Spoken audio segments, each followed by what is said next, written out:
All right, so now that we have the basic structure of the room laid out, we are going to look at adding features to the room that's going to make it look like a room.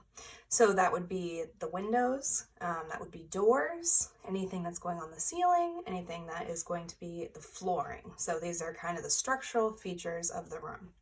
To do any kind of window or door in perspective with 1-point perspective, anything that is going on any of these angled walls, floor, ceiling, walls, any of these 4 sections are going to all angle towards the vanishing point. What won't angle towards the vanishing point are things that are on this wall here. So just know that if I'm putting a window on this back wall, it's going to be a nice, perfect rectangle or a square. It's going to be flat. If they're going on these walls, that means they're going to angle on the sides towards the vanishing point.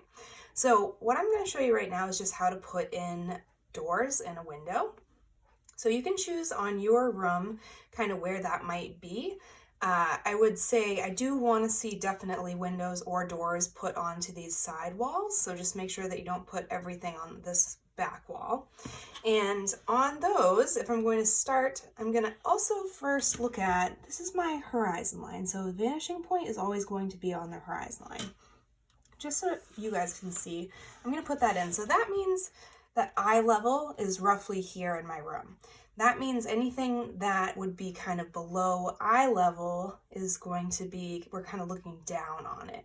So in terms of, you know, our height for this type of thing, you're going to kind of pretend that, you know, the door is going to come up higher than the eye level, but anything down here, we should be kind of looking down at. So it's not necessarily our height here. We're just assuming that this picture is taken kind of with that being eye level.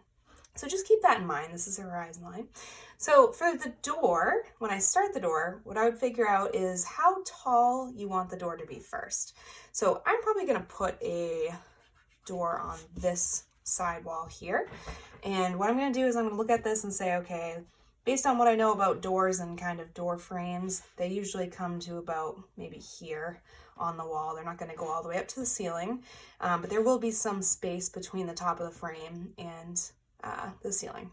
So I'm going to just make a dot here. That's where I want my door to go. And obviously I want the door to go all the way down to the floor. So I'm going to use my ruler and lining it up with that dot, I'm just going to do the corner of the door that is closest to us. So again, I'm trying to make sure this is a really straight line. This is when using the T-square ruler is very important. And I'm just going to go right up to where I made that dash. So this edge of the door is kind of the closest side to me. And then I need to decide how wide I want the door to be, and that's going to be where it ends. So I need to do another vertical line here to decide, you know, that's how wide I want my door to be. So I'm going to just line that up. I'm going to make sure these lines, that works out nicely. These lines are nice and parallel, and I'm just going to do another vertical line here. For ending the door, kind of creating the top of the door, I need to connect the top corner of my shape to the vanishing point. So on the ground, I already had the corner of the wall here to line up where the door was going to be. So I didn't need to connect that corner. But for here, I do need to connect that top corner to the vanishing point to see where the door is going to kind of angle. So I just go like this, connect it. And then get rid of any extra little bits you might have. So there's a basic kind of door frame. You might also, at this angle, you'd probably see the inside edge of that door frame since we're kind of looking up at it. If we're looking at the eye level, this is our eye level. If we're looking up at the top of the door, that means we're going to see the underside edge of that door. So I'm going to just kind of eyeball this and say, that looks good. So this is roughly the amount of the top of the door frame I'm seeing. And then if I want to make this look extra accurate, I'm just going to put in a horizontal line for the corner here. And this starts to make more sense as you do it, but I think you'll see what that does.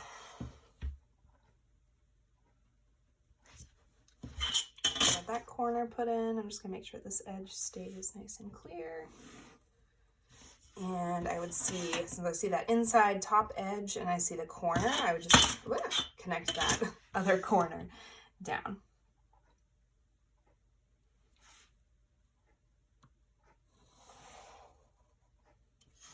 Like that. You can also do another horizontal line here to make the floor feel like we're going that direction when we turn into that room, but those are some little things.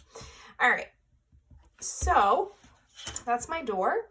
I added these extra things in. You can definitely just keep the door shut if you want and kind of keep that flat. So that is a door. I'm going to also show you putting in a window. So I'm going to switch to the other side. This is the same exact process no matter which side you start with. So if you put your door on this side, I would still start with this front line, but I would just put it opposite here. So for the windows, I want the windows to definitely be a little bit lower than what the door frame would be. So I'm thinking probably something like here, that high. And I want to put big windows in. So I'm going to say that I want them to be from here to here.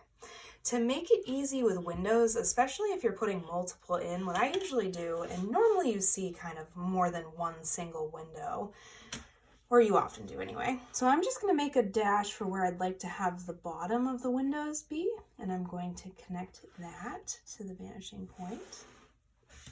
And I'm going to do the same thing at the top where I decided I wanted the top edge of my windows to be.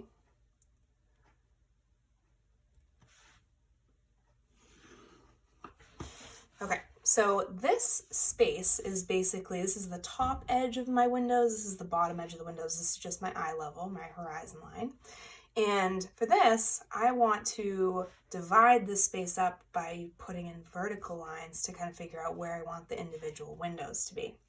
So at this point, this is when you should start looking at kind of distance and creating perspective, kind of pushing this wall back.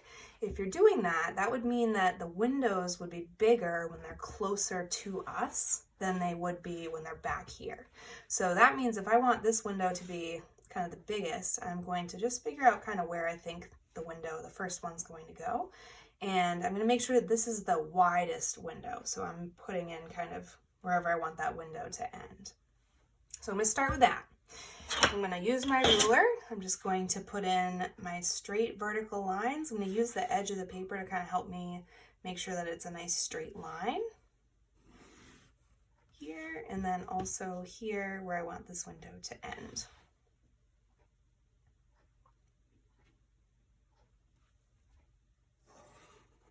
There. And I'm actually going to keep the horizon line in view because I'm looking out the window. I'm going to erase these other orthogonal lines because I don't need them. They're going past my window. And I'm going to keep the horizon line because knowing that's where land meets the sky, if I'm looking out a window, that's actually important. So I might want to utilize that and say, you know, here's some trees outside or something like that and kind of know where the ground is in my window. Okay, so that's my window, it's one of them. And then if I'm going to put another window or a couple windows on past here, I'm just going to look at this space, and this is where that kind of making them smaller as they go back happens. So what I'm going to do is I'm going to put a dash where I'd like the next window to start, and I'm going to make sure that this space is shorter here. So if I even measure this, I like using centimeters. This is 3.2 centimeters. That means that I'm going to make this other window less than 3.2 centimeters, so it's smaller. Not too much smaller, but smaller that it looks like it's kind of disappearing. So that is 2.7, so there's really like a half a centimeter difference, but I'm just making it a little bit smaller. And I'm going to do the same process. I'm going to make sure this is a nice vertical line. It should be parallel to this one. And I'm going to create my second window. Making sure it's straight, like that. Ooh, that does not look straight. So a good way of testing this to see if things are straight are, I can see that this is not straight lined up to the back window. So I'm gonna just kind of make this guy a little bit more vertical so that it lines up evenly with this back wall. Like that. And then I'll just get rid of anything I don't need. And then I've got my 2 windows. So I'm going to get rid of, again, the horizon line where I would have wall, which is right there. I'm going to keep it so I'm seeing out the window. And then again, any of the orthogonal lines that you don't need, you're going to erase those.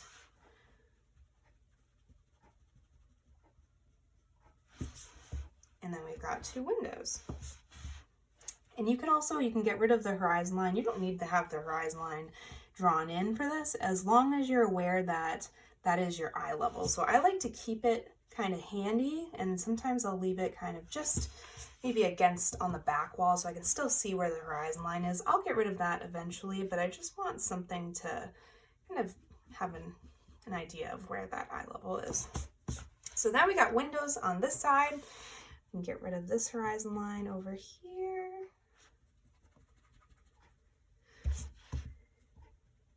Anywhere I don't need it. So we've got, at this point, kind of the base structure of our room set up. We've got the door, we've got a couple windows.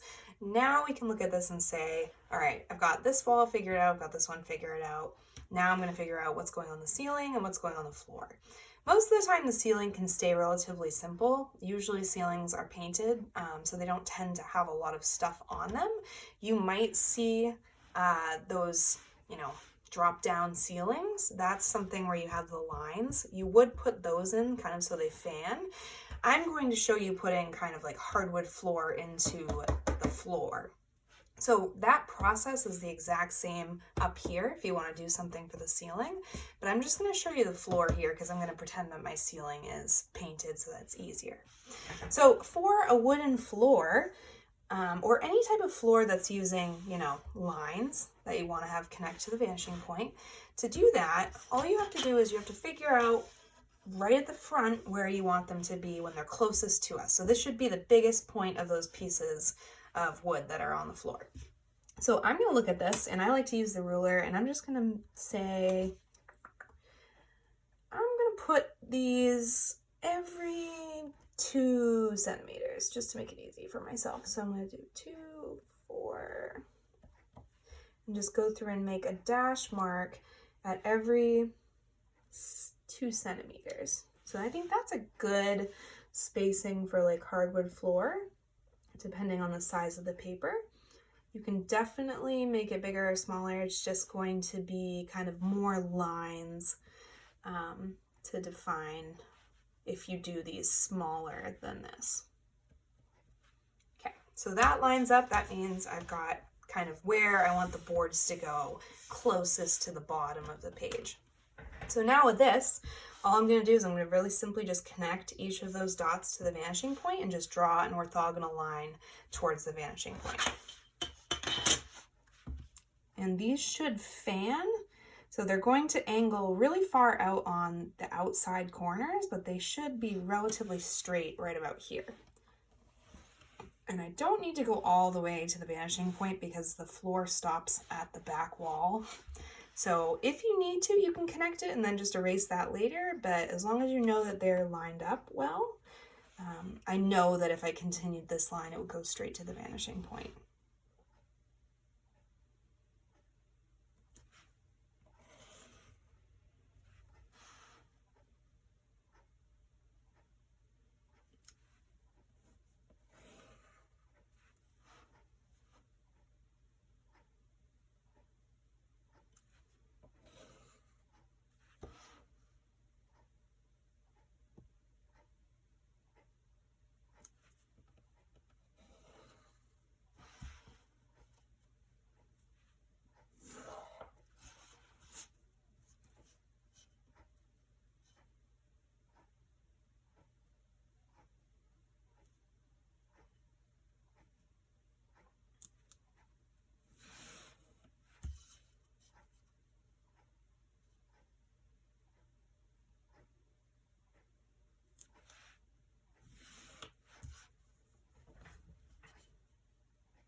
So doing that, like I said, erase any of those orthogonal lines after you connect them that you don't need. And that is going to give me almost the appearance of wood floors. It kind of looks like long boards at this point. What would you want to do at this rate to make it look like actual hardwood floor would probably be to put in those horizontal lines that kind of divide the pieces of wood up. So to do that, I'm just going to kind of eyeball it at first. These should be perfectly horizontal. You should use your ruler to line them up. But I'm just going to kind of mismatch some of them so that they kind of start to give me that wood appearance before I really define what they are. And I'm just kind of keeping these ones very flat, kind of making them higher and lower than one another. And then here, I'm going to offset these by a lot more. So I'm going to put these back further and kind of create that maybe a little bit more realistic wood floor texture. Kind of like that. So here, if I want, I could even put in more guys here. It doesn't really matter, but I would then use my ruler, line it up, and make sure that these are straight so that they're also perfectly horizontal lines. And some of these might line up.